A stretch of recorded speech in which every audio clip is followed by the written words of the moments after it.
Hello everyone, welcome back to Eaglework Studios. I'm James Sirrey and we're here again with my good pal Benji Yarney to talk about the upcoming album, Anemoia. I suppose the conversation we had last time was more about your 10 years as Yarney and the various teachings that you've had from the industry and how that's fed into the album. So I thought today it would be good to just delve more into, obviously further into the creation of the record, but just certain tracks that I've been really enjoying, just to uncover your stories behind them, the collaborations and how that's all sort of gone. But firstly, just as I've been listening, we've actually been treated to having some glorious sunshine in Sheffield. I think the album's got such a lovely summer feeling to it. It really feels like that with the tracks that I've heard and the various moods. Were you aiming to create a record with that kind of sound and that kind of feel? I'm going to suggest you're probably joining because there's a few tracks that are more poppier. I'm suggesting that you probably join those dots and align that with summer. Yeah, it weren't a conscious effort. It's interesting. That's more of your perspective than mine, but that's the thing. Once you put stuff out there, people interpret it in different ways, and that's the beauty of it. Yeah, there were no conscious effort with that, no. I think, saying that, there's definitely lots of different tempos and moods with it. We'll delve more into that when we talk about the specific tracks. I think there's elements of like dub, disco, pop.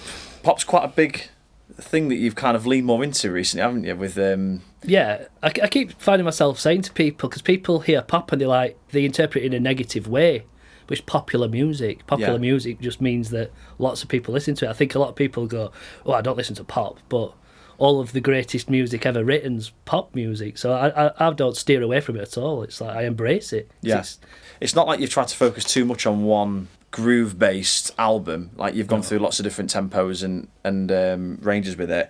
Is that something that do you always try and create like a well-rounded work in that sense? Because I've got such an eclectic taste of music, inevitably that feeds into it. So this one's different in terms of I've had to work and honour the featured singers. So I've got a lot of like resident musicians featured and they support the tracks, but there's a lot of vocal tracks. So it's a case of just working out what's the strongest part of a track, making that the centre stage and building around it. So the reason it meanders in and out of things is because there's such a range of different vocalists. Just before we actually started recording, you were talking a little bit about LCD sound system, DFA. It's something that often comes up in your sightings almost, inspirations. Yeah. Has that had any inspiration this time around? I did a video the other week where I was sharing a technique that James Murphy does where he cuts up little bits of mouse mat and sticks them to his drums, which he discovered created a really dead 1970s drum sound, borrowing from like Arthur Russell and literally every disco record you ever heard. And then I picked up that technique and carry it on. I can't remember when their debut album came out, 21 years ago. Ever since I heard that, it proved to me you can write an album that's completely all over the place. It's got like punk, techno, disco. It goes across everything. And that's been a massive influence on me, and I think it just will be forever. It's like a blueprint. To do an album with that much variety in it, yeah, I think it's quite a brave thing to do, and it's something that you've always tried to harness, for sure. One of the differences between James Murphy, LCD Sound System, and me is the thing that glues his music together is the fact that he's singing. So the only challenge I've got is obviously I don't have my voice on there, fortunately for most people. So the challenge is then still trying to make something that sounds like it's Yarney or whatever Yarney is, you know what I mean? When you say what Yarney is and what it can mean, I think it's evolving into becoming almost like a band and like a bit of a collaboration, family affair sort of thing with how many people have collaborated on this record. Well, you had a lot of musicians down here creating some stripped back versions of the tracks as well, which is really exciting to see. So it feels like it's evolving into something else, isn't it, in a way, rather than just you working on your own. My best mates, Alex and Adam, they're designers and copywriters. They do a lot of the work in the background, the stuff that you don't appreciate. So I've always had a team behind me, but it's like a case of like bringing everybody in and inviting them, like I like to work with people like yourself, like that's why we're here, rather than just sticking in my own lane on my own. It's time to like just reach out and do the stuff that I've not been doing and explore and see what the potentials are. And recording stuff in this nice space that I've built and using it to its potential, it's like it's there to be used, so why not? It seems like a cool thing because, this is something, obviously, we spoke last time, like you built this yourself, and it's here to be used, isn't it? So it's nice to invite people in and do stuff like that. That's when exciting things can happen, for sure. like it has with this record. So I wanted to go into specific tracks that I've been really, really enjoying. I've got a lot of favourites from the album, but the first one that I wanted to ask you about is The Romantic Ghost featuring Plum. Yes. My take on this track, I remember when you first showed it me, it's got a kind of like a mysterious, folky vibe about it. It's got like lush, sunny instruments. It's quite soothing, but it's also quite dubbed out and a bit mystical. I'd love to know what the story was with putting that together and like how you worked with Plum. So basically, I was listening to a track on Music for Dreams, you know, the label Music for Dreams? Yeah. I was listening to a radio show by Sam, and I Shazammed a song, and it was Sun Life featuring Plum. So I made a note of the singer's name because I thought it were amazing, just like this beautiful, soulful voice with loads of character. It sounded like a really old voice, and it turns out it isn't. And then a few weeks later, I posted on my socials just saying, can anybody suggest any singers to work with? And Josh from Somewhere Soul messaged me saying you should work with Plum.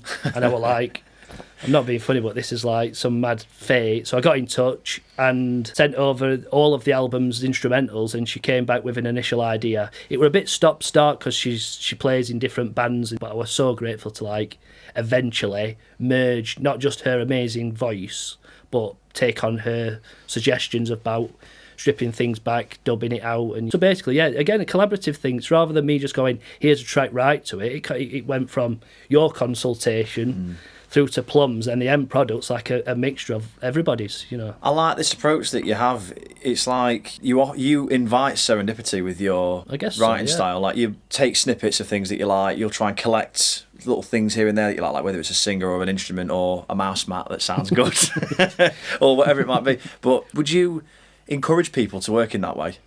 Because it seems to work for you. What works for me might not work for the next person, but I just think being open-minded, and like I say, for me it's like a toolbox of people or instruments or ideas to draw from. It don't work for everybody, but it does for me because I'm a solo artist that collaborates with everybody, so yeah, it's just a case of creating a nice environment to work in rather than it being a dictatorship. You know, you want people to enjoy the process. Yeah. So then I do, and then everybody's happy, and then it comes through in the final product. For sure. The next track is the one that we were just listening to, that you've also put together like a stripped back version, which, you know, we'll see when that comes out. But it's Temperatures Rising, featuring Nathaniel Shaw. It's got like a kind of Jamiroquai vibe about it, which I think it does. It's got like a poppy sort of funky disco sort of sound. I mean, it's got, again, it's that sunshiny feeling that I picked from it, and I think it's got a bit of a Brit funk feel to it as well. Like it does feel that way. Yeah, I'd just love to know how that came about, how it was working with Nathaniel, and again the story behind it. So yeah, the backstory, again, I'd written out a initial demo. I'd created a terrible string section with some MIDI instruments. It was too obvious that it was perfectly arranged for verse, chorus, disco pop. And then another coincidence, I was having some photos taken in my studio by a guy called, his photography name's Traced in Light, Cameron, who's just gone viral for some Farage-related things, which was a story for another time. I was explaining, I've got these tracks, I'm looking for some singers, and he just played me off of his phone like a snippet of one of Nathaniel's tracks. And for years I've been trying to find somebody in Sheffield to work with. I got in touch with him and he were absolutely on board. He came back with Temperatures Rising and it was just fully formed. I was like, this is ace. Wow. It just, and what I did was, again, extracting from collaborations, I thought, some great soulful backing vocals. So I asked Scarlett Faye, another artist who was on the album, to do the backing vocals, and it just came together like you say, Jamiroquai, Motown, disco, Brit funk pop track. It really feels like it could be the hit from the album for me. Like it's just got that kind of feel. Yeah, it's good. I've been whistling and humming it unintentionally throughout the week. That's a good sign. It's a good sign for sure. And then the next one I wanted to go into was Sealed with a Loving Kiss, which is a lovely title for a track anyway, with Scarlett Faye you've worked with on this. Yes. I mean, I think it's like the most emotional sounding song from the album, and it's got stunning vocals, it's incredibly uplifting, it's just very, very densely packed with strings, and again, I'd love to know how you work with Scarlett on this and Yeah, what the story is with it. I was just searching through like Spotify playlists, and I found Scarlett, and I reached out on Instagram and just said, sent her the whole album demos. She selected one, which it's the oldest track I've got. I wrote it when I was honestly 14 years old. Like, my mum bought me a acoustic guitar, and I acquired a 4-track tape recorder, recorded literally 2 chords with some basic finger picking, and then we tried to shoehorn it into my old band The Field.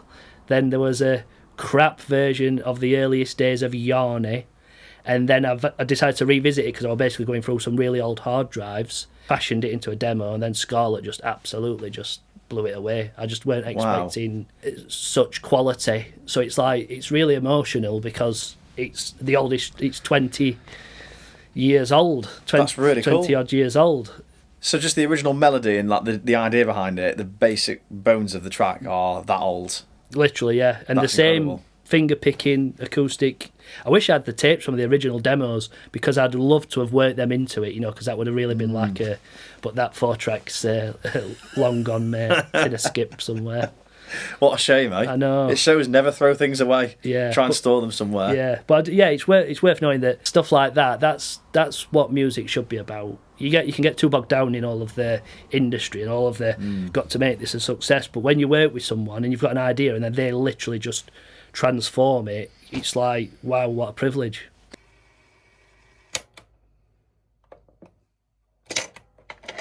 It really feels like there's no set format to how you decide to work with people. It is very much just in such a, again, I keep saying it, but it's a serendipitous thing, isn't it? It's like you'll just hear snippets of things or certain elements that people might be doing and you'll just latch onto it. I mean, yeah, it is worth saying there were probably another 5 artists that wanted to be involved in the album, but I either had to chase them or they were dragging their feet, etc. So it doesn't always work, but when it does, it's great. But that's the thing, it's like, when you're coming from my angle, where you're not coming with like a big pot of money, you're like trying to find people that understand the process and what I'm offering and what we can do together. And some people, that's not enough, and some people are fully on board. So yeah, there is no set format, and finding people with the right mindset and work ethic, and if they align, I'll do everything I can to help support them in their own solo endeavours or whatever they're on with themselves. It's a two-way thing. It's not the Yarny show. We're just